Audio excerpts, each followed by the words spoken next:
الحمد للہ رب العالمین والصلاة والسلام علی سید الانبیاء والمرسلین اما بعد فاعوذ باللہ من الشیطان الرجیم بسم اللہ الرحمن الرحیم۔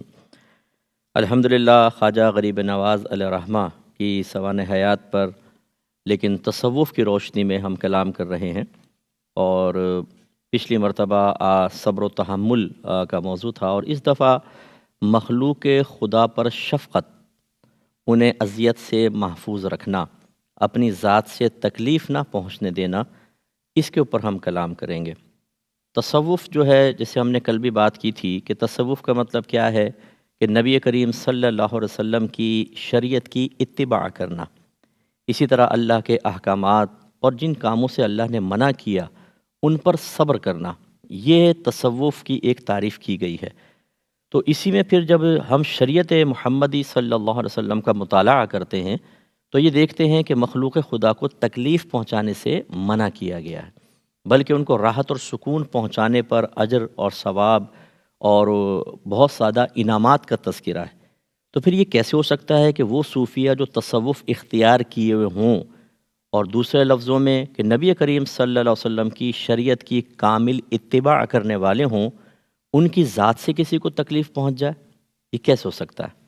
ایک روایت کے مطابق تمام مخلوق اللہ تعالیٰ کی آل کی مثل ہے۔ اللہ تعالیٰ اولاد سے پاک و صاف ہے، لیکن آل کی مثل ہے، اسی لیے کہا جاتا ہے۔ اور آل کو کوئی تکلیف پہنچائے تو پھر لازم بات ہے کہ سرپرست کو جلال آتا ہے۔ تو گویا کہ اللہ تعالیٰ نے ارادہ ازلی فرمایا کہ جو اس کی مخلوق کو بلا وجہ ستائے گا، اس کو اللہ تعالیٰ دنیا میں انعامات سے محروم کرے گا، ہو سکتا ہے اللہ کا عذاب مختلف شکلوں میں ظاہر ہو جائے، اور کم از کم یہ تو ضرور ہے کہ وہ اللہ کی بارگاہ میں منازل قرب طے نہیں کر سکتا۔ اسی لیے آپ یہ دیکھیں گے کہ جتنے اولیاء اعظام گزرے ہیں وہ ہمیشہ مخلوق کی طرف سے پہنچنے والی تکالیف پر صبر کرتے ہیں، وہ انتقام نہیں لیتے ہیں، وہ اپنی ذات سے کسی کو تکلیف نہیں پہنچاتے ہیں، ہرٹ نہیں کرتے ہیں۔ تو اس لیے اس بات کو سمجھنا بہت ضروری ہے۔ پہلے ہم اس کے تھوڑے مختلف پہلوؤں پہ کلام کرتے ہیں، اور پھر ہم حضرت خواجہ صاحب علیہ رحمہ کی حیات طیبہ کے بارے میں دیکھیں گے کہ آپ نے تصوف کی اس شاخ کے اوپر کیسے دسترس حاصل کی ہوئی تھی۔ چنانچہ اگر آپ دیکھیں یہ صحیح بخاری کے اندر حدیث نمبر ہے 6484، اور بڑی معروف حدیث پاک ہے۔ نبی کریم صلی اللہ علیہ وسلم ارشاد فرماتے ہیں کہ المسلم من سلم المسلمون من لسانہ و یدہ، کامل مسلمان وہ ہے کہ اس کی زبان اور اس کے ہاتھ سے دوسرے مسلمان محفوظ رہیں۔ اس کا مطلب ہے، اب یہ ہاتھ اور زبان کا اس لیے سرکار نے خاص ذکر کیا، یہ نہیں کہ اب لاتے مارتے رہو جائز ہو جائے گا۔ مراد یہ ہے کہ چونکہ اکثر ہم زبان سے تکلیف پہنچاتے ہیں، اکثر ہاتھ سے مارتے ہیں، اس لیے رحمت کونین صلی اللہ علیہ وسلم نے خاص طور پر ان دو اعضاء کا ذکر کر کے لیکن پیغام یہی دیا ہے کہ کسی بھی طریقے سے مخلوق کے لیے باعث اذیت نہ بنے، بلکہ غور کریں کہ میری ذات سے کسی کو تکلیف تو نہیں پہنچ رہی، اگر پہنچ رہی ہے تو اس کو ختم کریں تاکہ ہم کامل مسلمان ہو جائیں۔ اور اسی طریقے سے حضرت ابو ہریرہ رضی اللہ تعالیٰ عنہ سے مروی ہے، یہ بھی صحیح بخاری کی حدیث ہے، اور حدیث پاک ہے 5185۔ نبی کریم صلی اللہ علیہ وسلم نے ارشاد فرمایا کہ من کان یؤمن باللہ والیوم الآخر فلا یؤذی جارہ، جو اللہ تعالیٰ اور اخروی دن پر ایمان رکھتا ہے وہ اپنے پڑوسی کو اذیت نہ پہنچائے۔ اب یہ خاص طور پہ اشارہ فرمایا کہ جس کا اللہ پر ایمان ہے، اخروی دن پر ایمان ہے، تو اگر وہ کامل ایمان ہے تو ایک علامت ضرور ظاہر ہونی چاہیے، وہ کہ اپنے پڑوسی کو اذیت نہ پہنچاؤ۔ اس کا مطلب ہے اذیت پہنچائی تو ہم یہ تو نہیں کہیں گے کہ وہ کافر ہو گیا اور وصف ایمان اس سے چھن جائے گا، لیکن یہ ضرور ہے کہ وہ کاملیت سے نقص کی طرف آئے گا۔ اس کا مطلب وہ ناقص ہے، چاہے اپنی زبان سے کچھ بھی کہتا رہے۔ تو بہت سارے لوگ ایسے ہوتے ہیں کہ جو باہر بہت ہی خوش اخلاق کہلاتے ہیں، یا مختلف مقامات پر ان کی خوش اخلاقی عروج پر ہوتی ہے، مسجدوں کے اندر، آفیسز کے اندر، کہیں پہ کوئی تقریب ہوتی ہے، لیکن جب وہ محلے میں آتے ہیں، جب وہ گھر میں آتے ہیں تو وہ باعث تکلیف بن جاتے ہیں۔ یہاں جو فرمایا فلا یؤذی جارہ، اپنے پڑوسی کو اذیت نہ پہنچائے، تو شارح نے فرمایا پڑوسی سے مراد محلے والے نہیں ہیں، بلکہ جو آپ کے ساتھ ہیں، وہ ماں باپ بھی ہو سکتے ہیں، وہ بیوی بچے بھی ہو سکتے ہیں، وہ شوہر بھی ہو سکتا ہے، وہ بھائی بہن ہو سکتے ہیں، اس طرح دیگر خاندان والے۔ اس کا مطلب ہے کہ یہ حدیث بڑی وسعت رکھتی ہے اپنے اندر کہ اپنی ذات سے کسی کو تکلیف نہ پہنچاؤ۔ اگر تم اللہ تعالیٰ پر، اخروی دن پر کامل ایمان رکھتے ہو، اس کاملیت کی نشانی ظاہر ہونی چاہیے۔ اب جو شخص ایک شوہر ہے، وہ بیوی کا زندگی اس نے حرام کر رکھی ہے، مارنا، پیٹنا، ڈانٹنا، ڈپٹنا اور بالکل معمولی چیزوں پر، اپنی نفسانی خواہشات کے تابع ہو کر، اللہ کی رضا کے لیے نہیں، اور وہ بات بات پہ اس کو ذلیل کرتا ہے اپنے گھر والوں کے سامنے، بچوں کے سامنے۔ یا بعض خواتین ایسی ہیں، ہمارے پاس کیسز آتے ہیں جو اتنی خطرناک قسم کی ہوتی ہیں کہ وہ شوہر کا منہ نوچ لیتی ہیں ناخنوں سے، تھپڑ مارتی ہیں، گریبان کھینچتی ہیں، گالیاں بکتی ہیں، گھر سے باہر نکال دیتی ہیں۔ یہ باہر کے ملکوں سے کافی ایسے آیا کہ جی گھر سے باہر نکال دیا شوہر کو کہ گھر سے نکلو۔ تو اب اس قسم کی جو چیزیں، اس پہ غور کرنا چاہیے۔ ایسے بعض ٹیچر ہوتے ہیں کہ جو بچوں کو مارتے ہیں، پیٹتے ہیں بہت زیادہ، خصوصاً ہمارے دینی حلقے کے اندر یہ چیز بعض اوقات نظر آتی ہے کہ حافظ صاحب کے پاس اگر کوئی آدمی اپنے بچے کو حفظ کروانے لینے کے لیے جاتا ہے، تو وہ کہتا ہے کہ حضور شاید گوشت میرا ہے، ہڈی آپ کی ہے، ہڈی میری ہے، گوشت آپ کا، کچھ اس طرح کا مقولہ ہوتا ہے۔ اس کے بعد قاری صاحب ڈنڈا نکال لیتے ہیں، وہ کہتے ہیں واہ اتنی آزادی، اور دھن پھر وہ خوب پٹائیاں کرتے ہیں، بچے کو ٹانگ کی ہڈی توڑ دی، کمر پہ نشان۔ یہ چیزیں جو ہیں، استاد اپنے شاگردوں کو ڈانٹ سکتا ہے، بوقت ضرورت تھوڑی بہت ضرب بھی لگا سکتا ہے، لیکن اس طرح وحشیانہ انداز سے مارنے کی بالکل اجازت نہیں ہوتی ہے۔ اس لیے اس پہ ہمیں توجہ کرنی چاہیے کہ یہ چیز جو ہے وہ خرابی اگر تکلیف پہنچانے کی جہت سے ہو تو یہ ہمارے لیے دنیا اور آخرت میں بہت نقصان کا باعث ہے۔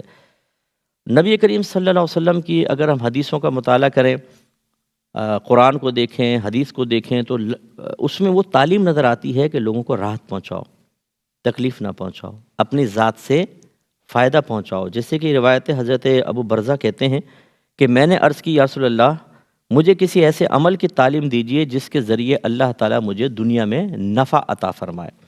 تو رحمت کونین صلی اللہ علیہ وسلم نے فرمایا کہ انظر ما یؤذی الناس فاعزلہ عن طریقہم، کہ تم یہ دیکھو اگر کوئی چیز لوگوں کو نقصان پہنچا رہی ہے اس کو راستے سے ہٹا دو، تو اللہ تعالیٰ تمہیں دنیا میں نفع عطا فرمائے گا۔ اور آپ ہی سے یہ روایت ہے کہ ایک دفعہ آپ نے یہ پوچھا یا رسول اللہ مجھے کیسے ایسے عمل کی نشاندہی کر دیں جو مجھے جنت میں پہنچا دیں، تو رحمت کونین صلی اللہ علیہ وسلم نے فرمایا یہی جملہ، بس اس میں آخر میں یہ ہے کہ تم اگر کسی اذیت دینے والی چیز کو دیکھو فنحیہ، تو اس کو دور کر دو، اس کو ہٹا دو۔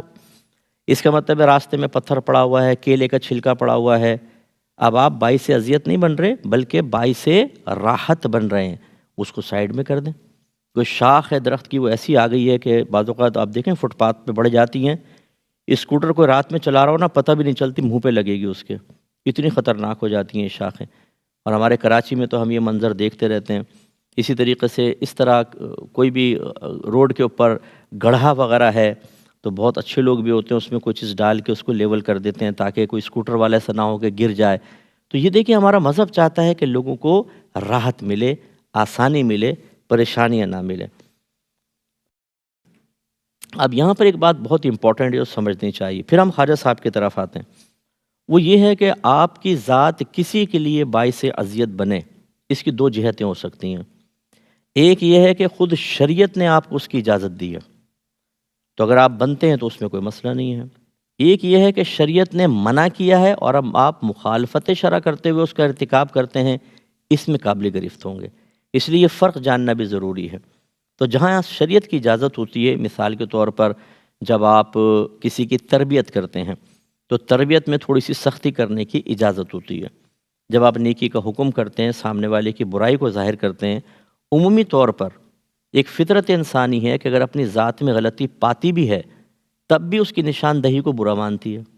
آپ چرسی کو چرسی کہہ کے بتائیں، ذرا ناراض ہو جائے گا۔ چور کو چور بولیں، رشوت خور کو رشوت خور کہہ کے بتائیں۔ کوئی مرد یا عورت بد اخلاق ہو، بہت زیادہ مس بیہیو کرتا ہے، اپنی زبان سے پورے محلے کو، گھر والوں کی زندگی حرام کر رکھی ہے، اور آپ کہیں بد اخلاق ہو، ناراض ہو جائے گا۔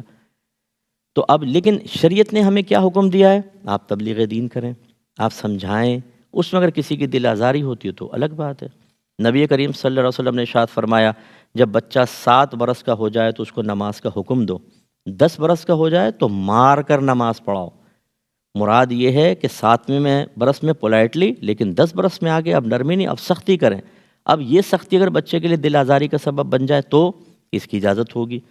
اسی طریقے سے بعض اوقات ہم اطاعت شرع کر رہے ہوتے ہیں، اس پر کوئی ناراض ہو جاتا ہے.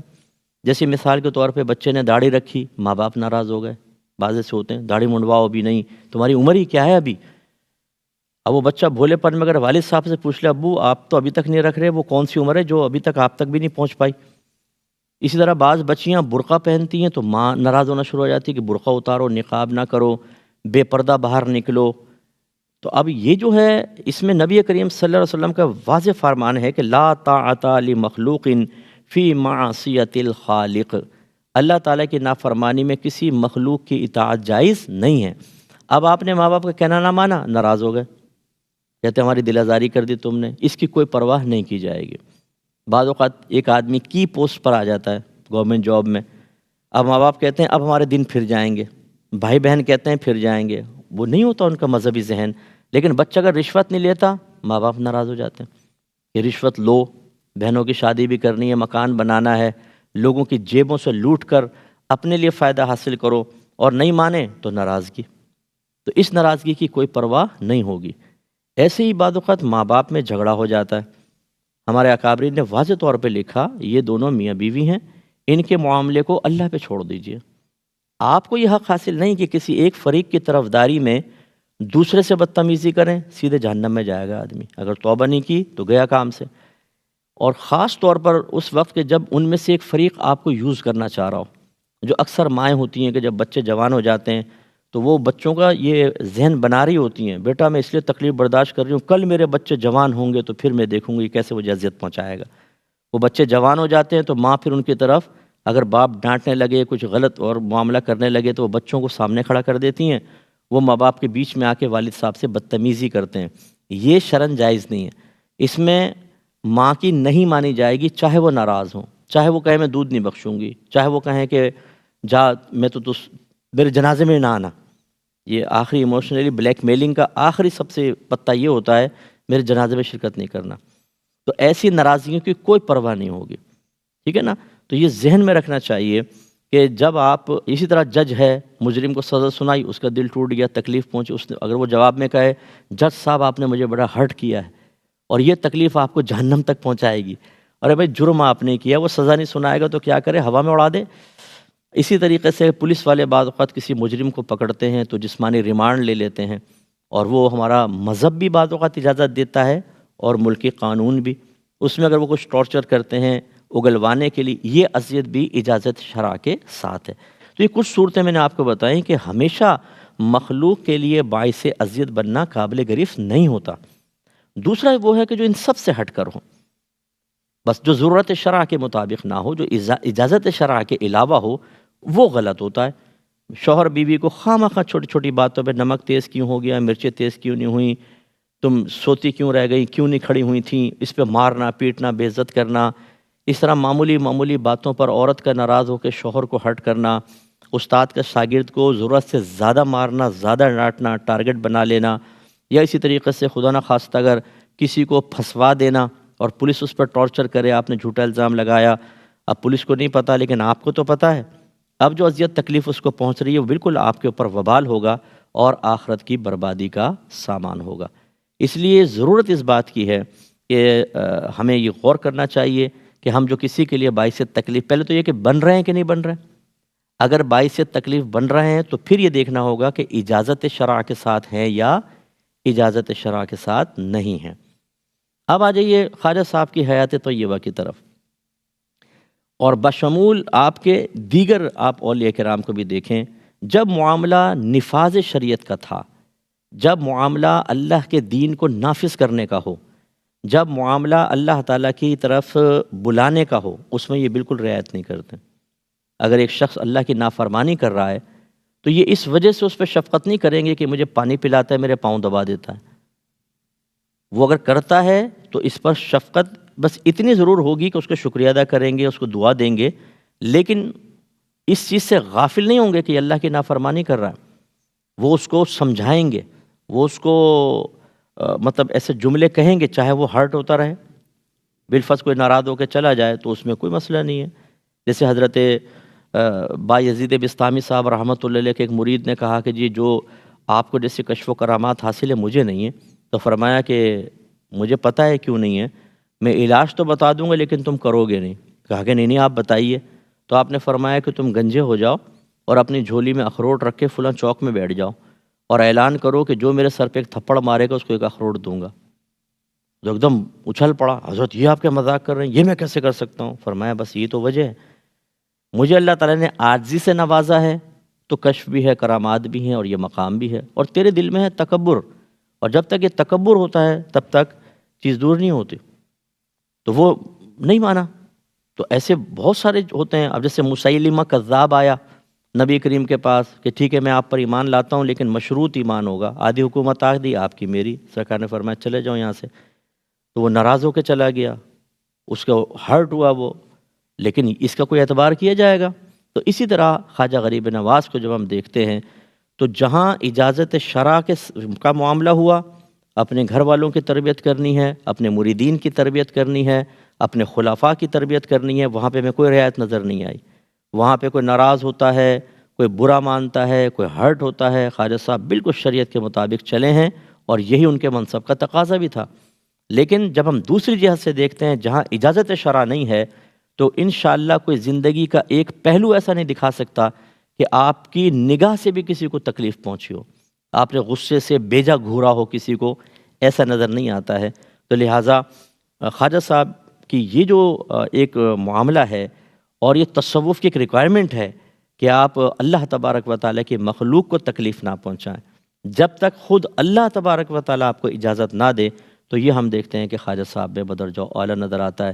اور سب سے بڑی چیز جو ہمیں نظر آتی ہے وہ یہی ہے کہ مخلوق پر ایک شفقت اور محبت کا معاملہ یہ ہوتا ہے کہ انہیں اللہ سے ملایا جائے، اور یہ صوفیہ عظام پوری زندگی اس میں لگا دیتے ہیں۔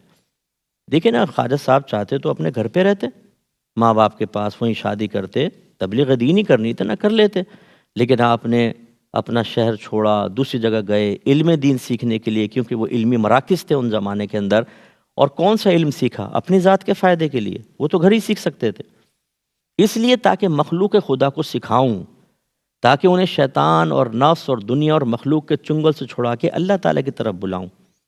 تو وہ گئے وہاں پر اور پھر انہوں نے اس چیز کو حاصل کر کے اور لوگوں کو اس اذیت اور تکلیف سے بچایا ہے جو ان کو اللہ سے دور رہنے کی صورت میں موت کے وقت پہنچتی، یا عذابات قبر کی صورت میں ظاہر ہوتی، یا میدان محشر میں ذلت و رسوائی کا باعث بنتی، یا اگر اللہ ناراض ہوتا تو جہنم میں دخول کا باعث بنتی، اور جس تکلیف کو وہ برداشت نہ کر سکتے۔ اس کا مطلب یہ ہوا کہ جو ہمارے اکابرین ہیں ان کا اپنے مخلوق کے لیے وقت نکالنا، ان کو تبلیغ کرنا، اور اسی طریقے سے ان کو مختلف اذیتوں سے بچانا، ایسی تعلیم دینا کہ ایک دوسرے کے لیے شرری نہ بنے، باعث رحمت ہو جائے، یہ وہ پوری زندگی اس میں گزار دیتے ہیں۔ تو اس کا مطلب یہ ہوا کہ جو تصوف کی ایک ریکوائرمنٹ تھی کہ مخلوق کو فائدہ پہنچاؤ، اس پہ شفقت ہو، اس پہ رحمت ہو، اسے بلا اجازت شرع تکلیف نہ پہنچاؤ، وہ ہم خواجہ صاحب کی زندگی میں زبردست قسم کا دیکھتے ہیں، اور اس کے دنیا اور آخرت میں بڑے فائدے ہیں۔ جیسے نبی کریم صلی اللہ علیہ وسلم نے ایک دفعہ بیان فرمایا، ایک شخص تھا وہ سفر کر رہا تھا، ایک کنویں کے پاس پہنچا، اس پر ڈول رسی نہیں تھا، نیچے دیکھا تو پانی بہت نیچے تھا، تو وہ نیچے اترا اور بڑی مشکل سے پانی پی کے باہر آیا۔ جب باہر آیا تو دیکھا کہ وہ ایک کتا تھا جو تھوڑی سی گیلی مٹی، شاید اس کی وجہ سے گیلی ہوئی ہوگی، اس کو چاٹ رہا تھا، اتنا پیاسا تھا۔ تو سوچا جیسی پیاس مجھے لگی ہے اس کو بھی لگی ہوگی، تو وہ نیچے اترا، اور نبی کریم صلی اللہ علیہ وسلم فرماتے ہیں کہ اس نے اپنے چمڑے کا موزہ اتارا، اس میں پانی بھرا اور اس کے تسمے کو منہ سے پکڑ کر پھر اوپر چڑھا، کیونکہ دونوں ہاتھ تو اور پیر تو استعمال کرنے تھے، اور باہر نکل کے کتے کو پانی پلایا، تو اللہ تبارک و تعالی نے اس کے عمل کی قدر فرمائی اور اس کی بخشش فرما دی۔ تو صحابہ کرام نے عرض کیا رسول اللہ کیا کتے کو پانی پلانے میں بھی اجر ہے؟ سرکار نے ارشاد فرمایا کہ ہاں، ہر تر جگر میں اجر ہے۔ مراد یہ ہے کہ چاہے مسلمان ہو، غیر مسلم ہو، انسان ہو یا جانور ہو، اگر وہ اس کو تکلیف ہے، اس کی تکلیف کو دور کرنے میں اجر ملے گا۔ اس لیے خواجہ صاحب کی حیات طیبہ میں ہم دیکھتے ہیں کہ آپ نے کفار پر بھی شفقت کی ہے، جس شفقت کا ایک طریقہ یہ نہیں ہوتا کہ ان کو کفر پر باقی رہ کے شفقت کی جائے، انسانیت کے ناطے اچھا سلوک ہمیں سب کے ساتھ کرنا چاہیے، لیکن ان کے کفر پر راضی ہونا ٹھیک نہیں ہے، انہیں اسلام کی دعوت دینی چاہیے۔ لہٰذا آپ کی شفقت ایک یہ ظاہر ہوئی کہ آپ ان کو پیار دیتے تھے، ان کے قریب آ کر اسلام کے سمجھنے کا موقع فراہم کرتے تھے۔ تو لہٰذا اب ہمیں اس پر غور و تفکر کرنا چاہیے۔ اس موضوع کو سامنے رکھ کر، اور خصوصاً خواجہ غریب نواز کی پوری حیات طیبہ جو اس نقص سے بالکل پاک و صاف ہے کہ آپ نے کسی کو تکلیف پہنچائی، اس کی روشنی میں ہر آپ سے محبت رکھنے والے کو اپنا احتساب کرنا چاہیے۔ میں اکثر یہ سمجھاتا ہوں کہ ایک قلم لیں، ایک ڈائری لیں، اور بالکل سکون سے بیٹھ کے سوچیں، میں اپنی زوجہ کے لیے، بچوں کے لیے، ماں باپ کے لیے، دوست احباب کے لیے، جو آفس میں میرے ساتھ کام کرتے ہیں، فیکٹری میں کام کرتے ہیں، دیگر رشتہ دار ہیں، جان پہچان والے ہیں، انہیں کسی لحاظ سے تکلیف اور اذیت تو نہیں دے رہا ہوں، دانستہ یا نادانستہ ان کے لیے باعث اذیت اور تکلیف تو نہیں بن رہا ہوں۔ جہاں محسوس ہو اس کو فوراً لکھیں۔ سب سے پہلا کام ہوتا ہے یہ کہ ہم لکھیں کہ میں کیا کر رہا ہوں۔ مثال کے طور پہ اگر آپ، اور اس طرح بہنیں بھی ہماری کریں، اور پھر مرد حضرات دیکھیں اگر زوجہ کو بے جا تنگ کر رکھا ہے، بعض گھروں میں ایسا ماحول بنا ہوتا ہے کہ زوجہ شوہر کے چہرے پر مسکراہٹ دیکھنے کو ترس گئی ہے، ہر وقت غصہ، ہر وقت کھنچا ہوا چہرہ، تو وہ بھی ایک انسان ہے نا، اس کی مسلسل دماغ کی رگیں کھنچتی رہتی ہیں، ابھی ڈانٹ آئی، ابھی کچھ ہوا، ابھی گالی پڑے گی، ابھی ہاتھ پڑے گا۔ وہ بیچارے ڈر ڈر کے سارے کام کرنے کے باوجود بھی، نوکر سے زیادہ کام کرنے اور بلا تنخواہ کے کام کرنے کے باوجود بھی خوف زدہ رہتی ہے کہ کیا ہوگا۔ ایسے مردوں کو سوچنا چاہیے۔ ایسی بعض اپنی زبان سے تکلیف دیتے ہیں، بعض اپنے کردار سے تکلیف دیتے ہیں، بعض مرد حضرات ایسے ہوتے ہیں بیوی بچے تیار ہو گئے شادی میں جانے کے لیے، یہ باتھ روم میں گھس گئے، بیویوں کے میک اپ خراب ہو گئے تب باہر نکل رہے ہیں، یہ بھی تو باعث اذیت بننا ہے۔ تو اس لیے جو ایسا محسوس ہو نوٹ کریں، اور پھر پوری ہمت کے ساتھ اسے اپنے ذات سے دور کریں، تو انشاءاللہ موت سے پہلے پہلے بہت حد تک ہم اس وصف کو حاصل کر کے خواجہ صاحب کی سنت پر عمل پیرا ہوتے ہوئے انشاءاللہ اللہ کی رضا حاصل کرنے میں کامیاب ہو سکتے ہیں۔ وآخر دعوانا ان الحمدللہ رب العالمین۔ کوئی کویسچن کرنا ہو تو؟ السلام علیکم۔ وعلیکم السلام۔ فی زمانہ ہمارے عمومی رویے میں عدم شفقت کی کثرت کی کیا وجوہات ہیں؟ ہاں دیکھیں، عدم برداشت یا عدم شفقت جو ہے، عدم برداشت بھی عدم شفقت کی طرف لے جاتی ہے۔ اس کی سب سے بڑی وجہ تو ہمارے ہاں علم دین کی کمی ہے۔ اب ہمارے گھروں میں دیکھیں قرآن کھلتا ہے لیکن صرف ثواب کے لیے، یا بیٹی کو رخصت کرنا ہو تو سر پہ رکھ کے اس کو رخصت کر دیتے ہیں، اور یا جھگڑے ہو جاتے ہیں تو اس پہ حلف اٹھانے کے لیے قرآن پاک کو استعمال کیا جا رہا ہے۔ جتنے مجھے دیکھ رہے ہیں، ہمارے خواجہ صاحب نے پورے قرآن کو ایک دفعہ نہیں کئی دفعہ ترجمہ اور تفسیر کے ساتھ سمجھا ہے، پڑھا ہے۔ ہم میں سے کتنوں نے کیا ہے؟ قرآن سے ہم دور ہو گئے۔ ہمارے گھروں میں صحاح ستہ نہیں ہیں، بخاری، مسلم، ترمذی، نسائی، ابو داؤد، ابن ماجہ، یعنی حدیث کی کوئی کتاب نہیں ہے۔ اسی طرح ہمارے گھر میں سیرت رسول کی کوئی کتاب نہیں ہے۔ ہمارے گھر میں بزرگوں کی سوانح حیات موجود نہیں ہیں۔ ہمارے ہاں جو گھروں میں گفتگو کے موضوعات ہیں، ٹاپکس، وہ دیکھ لیں، اسکول، کالج، دال روٹی، آج کیا پکے گا، شادی آ رہی ہے، بجٹ، سیاست، غیبتیں، کرکٹ، فٹ بال، اس کے علاوہ کچھ نہیں ہے۔ پھر آ جائیں اسکولز کے ماحول کے اندر، وہاں جو ہماری تربیت ہے، آپ سلیبس دیکھ لیں اسکول کا، کیا ہمارے اسکول، کالج، یونیورسٹی کا سلیبس ایک انسان کو خارجی علوم کے ساتھ مکمل مسلمان بنانے کے لیے کافی ہے؟ شریعت کی مکمل اتباع کرنے کے لیے کافی ہے؟ بالکل ناقص اور نامکمل۔ پھر ہمارے ہاں وہ جو رویہ ایک ہو گیا ہے کہ مادی اشیاء اتنی ہم پر غالب آ گئی ہیں کہ جب تک کوئی فائدہ دنیاوی نہ ہو، اخروی فائدے کے لیے سنجیدگی اختیار کرنے کے لیے کوئی تیار نہیں ہے۔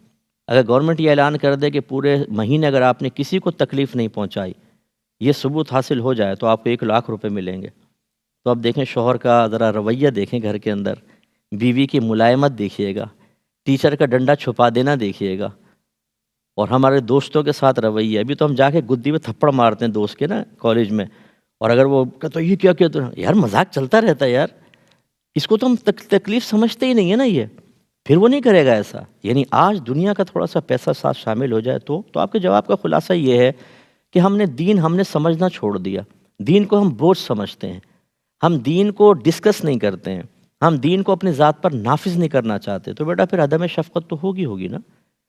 جو قوم قرآن و حدیث جیسی کامل چیزوں کو اور اپنے نبی جیسے کامل نبی کو حاصل کرنے اور اپنے اسلام جیسے کامل مذہب کو حاصل کرنے کے باوجود ناقص ترین رہے گی تو عدم شفقت ہی نظر آئے گی، یہی مصیبتیں نظر آئیں گی، گھر گھر میں بے برکتی نظر آئے گی۔ اور آج مسلمان پوری دنیا کے اندر اس مصیبت میں مبتلا ہے۔ یہ نہیں کہ آپ کے پاکستان میں، آپ عرب کنٹریز میں چلے جائیں، بے عملی کا دور دورہ ہے، اس لیے آج مسلمان پس رہا ہے اور غیر مسلمین ہم پر غالب ہے۔ یہ نہیں ہے کہ اللہ تبارک و تعالیٰ نے کوئی ہمیں چھوڑ دیا ہے، تائید غیبی ہٹا لی ہے، بلکہ ہم نے خود اپنا نقصان کیا۔ تو اس لیے بیٹا جب تک شریعت کو نہیں سمجھیں گے، جب تک نافذ نہیں کریں گے، اپنے گھر میں ایک مذہبی ماحول بننے نہیں دیں گے، تو یہ تو ہوگا ہی ہوگا۔ تو اس چیز پہ توجہ کریں۔ اسی لیے ہم خواجہ صاحب کی حیات طیبہ کا مطالعہ کر رہے ہیں کہ ان کی بھی تو ایک فیملی تھی نا، پہلے وہ کسی فیملی کا حصہ تھے، پھر باقاعدہ آپ نے اپنی فیملی بنائی، ان کے بھی تو دوست احباب تھے، ان کے مریدین تھے، کیوں نہیں یہ چیز ان کے ساتھ ہوئی؟ عدم برداشت، عدم شفقت، اس لیے کہ انہوں نے دین کو سیکھا، اپنی ذات پہ نافذ کیا، عملی طور پہ معاملات کر کے دکھائے، اپنے ہم صحبت کو ہمت اور استقامت فراہم کی، اور انہوں نے بھی اس چیز کو قبول کیا تو ایک بابرکت ماحول مارز وجود میں آیا۔ تو اس چیز کی ضرورت ہوتی ہے۔ اور کوئی کویسچن؟ جی السلام جی علیکم۔ وعلیکم السلام۔ بسا اوقات فقیر جو ہے وہ گاڑیوں سے چمٹ جاتے ہیں اور صرف ڈانٹنے سے ہی جو ہے وہ گاڑی سے دور جاتے، تو اس طرح ان کو دھتکارنا کیا اس پر گرفت ہوگی؟ جی اس پہ گرفت نہیں ہوگی۔ پہلی بات تو یہ کہ یہ ہوتے ہیں بیٹا پیشہ ور فقیر، اور ان کی حوصلہ شکنی ضروری ہوتی ہے۔ نبی کریم صلی اللہ علیہ وسلم نے ارشاد فرمایا، جو بغیر ضرورت کے لوگوں کے سامنے دست سوال دراز کرے وہ بروز قیامت اس حال میں آئے گا کہ اس کے چہرے پر گوشت نہیں ہوگا۔ تو پوچھا گیا رسول اللہ ضرورت کی مقدار کیا ہے؟ فرمایا اگلے وقت کا کھانا۔ یعنی اتنا جب تنگ دست ہو جائیں کہ اگلے وقت کا کھانا بھی گھر میں میسر نہ ہو، تب جا کے آدمی اس کو مانگ سکتا ہے کہ مجھے کھانا دے دیں۔ اور یہ تو پیشہ ور ہیں، یہ تو اگر ان کو آپ کہیں نا میں جاب دلواتا ہوں، کتنے کی دلوائیں گے جی؟ 10,000 روپے مہینہ، 15,000، تو کہیں گے آگے بڑھو، لاکھ روپے تو یہاں پہ میں کما لیتا ہوں مہینے کے۔ تو یہ ہیں پیشہ ور۔ اچھا جب پیشہ ور ہوتا ہے اس کا کام یہ ہوتا ہے وہ چمٹ جائے گا آپ سے، کیونکہ اس کو پتہ ہے جب میں مسلسل کروں گا تو یہ مجھے دیں گے، اور ان کو دینا گناہ ہے۔ اس کا مطلب ہے کہ اب انہیں اس گناہ سے باز رکھنے کے لیے ہمیں دو طرح کے رویے اختیار کر سکتے ہیں، نرمی کا رویہ یا سختی کا رویہ۔ نرمی سے باز نہیں آ رہے تو سختی کا رویہ اختیار کرنا اس صورت میں واجب ہو جاتا ہے۔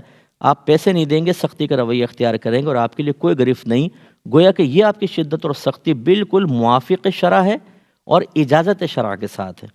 میں ایک دلیل دیتا ہوں، حضرت عمر فاروق رضی اللہ تعالیٰ عنہ سے کسی نے کچھ مانگا، آپ نے اس کو دلوا دیا۔ تھوڑی دیر بعد دیکھا وہ پھر کچھ کسی سے مانگ رہا تھا، تو آپ نے اس کو درہ مارا اور فرمایا کہ یہ سائل نہیں ہے، یہ تو تاجر ہے۔ یعنی اس کا مطلب ہے جب تمہاری ضرورت ہم نے پوری کر دی، تم نے کیوں دست سوال دراز کیا، درہ مارا؟ اس کا مطلب ہے آپ درہ تو نہیں مار رہے، آپ زبان کے درے ضرور مار رہے ہیں لیکن ویسے تو نہیں مار رہے۔ ہاں بعض لوگ ہاتھ بھی مار دیتے ہیں جب بہت ہی کوئی تنگ کرتا ہے، تو میں یہ تو نہیں کہوں گا کہ ہاتھ ماریں، لیکن یہ ضرور ہے کہ اگر آپ سمجھتے ہیں کہ شدت اور سختی کے بغیر یہ بلا ٹلنے والی نہیں ہے اور مجھے مجبور کر رہی ہے کہ میں پیسہ دے کر گناہ میں تعاون کروں، تو آپ سختی بالکل کر سکتے ہیں۔ جی اور جی السلام علیکم۔ وعلیکم السلام۔ سوال یہ کہ کیا جانور جو گھر میں پالے جاتے ہیں کیا اس میں بھی اذیت کا تصور ہو سکتا ہے؟ دیکھیں جانور مطلقاً پالنا تو منع نہیں ہے۔ نبی کریم صلی اللہ علیہ وسلم نے اجازت مرحمت فرمائی، اونٹ پالے جاتے تھے، بکریاں ہیں، اور گھروں کے اندر پرندے۔ سرکار کے گھر میں جانور تھا، ایک وحشی جانور تھا، وہ رکھا ہوا تھا اور سرکار کا بڑا ادب و احترام کرتا تھا۔ تو یہ مطلقاً جانور رکھنا تو منع نہیں ہے۔ ہاں اب آپ کو یہ دیکھنا ہوگا کہ اس جانور کی ریکوائرمنٹ کیا ہے، اس کی ضروریات آپ پوری کر رہے ہیں کہ نہیں کر رہے۔ اگر نہیں کر رہے تو پھر آپ باعث اذیت بنیں گے، اور جب باعث اذیت بنیں گے تو پھر آپ کی گرفت ہے۔ اس لیے نبی کریم صلی اللہ علیہ وسلم نے ارشاد فرمایا کہ جب تم میں سے کوئی جانور پالے تو اسے دن میں 70 مرتبہ دانہ پانی دکھاؤ۔ تو عرب کے اندر یہ 70-80 کا ہندسہ کثرت کو بیان کرنے کے لیے تھا۔ مراد یہ ہے کہ اتنا اس کو کھلاؤ پلاؤ، اتنا اس کا خیال رکھو کہ بھوکا نہ رہے۔ تو اگر آپ مچھلیاں پالتے ہیں، اچھا آپ نے بڑا ایکویریم بنایا ہوا ہے، تو یہ تو ہوتی ہی ایکویریم والی مچھلیاں ہیں، انہیں کوئی تکلیف نہیں ہوگی، لیکن ان کے کھانے پینے کا خیال کریں۔ اچھا کیجز کے اندر ضرور خیال رکھیں کہ اگر طوطا ہے اس کو اتنے چھوٹے کیج میں رکھا ہوگا، بیچارہ اڑ ہی نہیں سکتا، تو آپ نے اس کے اڑنے کی وہ ختم کر دی، ذرا بڑا کیج بنائیں تاکہ وہ اڑ سکے۔ بعض جگہ تو میں نے کبوتروں کو دیکھا ہے، فینسی کبوتر اتنا سا ہے دڑبا، بالکل پنجرا اتنا سا، اس میں 2 موٹے موٹے کبوتر ڈالے ہوئے ہیں کہ بیچارے ہل بھی صحیح طرح نہیں سکتے ہیں۔ تو یہ باعث اذیت بننا ہے، آپ تھوڑا اوپن ایریا اس کو دیں نا۔ نبی کریم صلی اللہ علیہ وسلم فرماتے ہیں کہ مجھے سرکار نماز پڑھا رہے ہیں ایک روایت کے مطابق، تو جہنم دکھائی گئی۔ اس میں فرمایا میں نے ایک عورت کو دیکھا کہ ایک بلی اس کا آگے اور پیچھے کو نوچ رہی تھی، ناخن مار رہی تھی، اور پھر سرکار کو الہام فرمایا گیا، آپ نے فرمایا اس کو یہ عذاب اس لیے ہو رہا تھا کہ اس نے بلی کو باندھ کر رکھا، نہ اس کو کھانا ڈالا، نہ اس کو کھلا چھوڑا کہ وہ حشرات الارض یعنی چوہے وغیرہ کھا کے اپنا پیٹ پالتی، حتیٰ کہ وہ مر گئی۔ تو اب اللہ تعالیٰ نے اس کو مسلط کر دیا ہے اور وہ تکلیف پہنچا رہی ہے اس کو جہنم میں۔ اس کا مطلب یہ ہوا کہ آپ پال سکتے ہیں، ان کے آرام آسائش کا خیال رکھیں، نہیں رکھ سکتے تو نہ پالیں، بیسٹ یہ ہے۔ بعض اوقات ہم نے دیکھا ہے بچوں کے حوالے کر دیتے ہیں، وہ درگت بنا رہے ہیں، چھوٹے منع ہوتے ہیں، انہیں کیا پتہ بیچاروں کو، یہ کان پکڑ کے کھینچ رہے ہیں۔ قربانی کے جانوروں کو دیکھ لیں آپ، قربانی کے جانوروں کا اکرام کرنا چاہیے، لیکن ہوتا کیا ہے، وہ ایک دم کھینچ رہا ہے، ایک آگے سے بھگا رہا ہے، اسے مار رہے ہیں، پیٹ رہے ہیں، یہ صحیح نہیں۔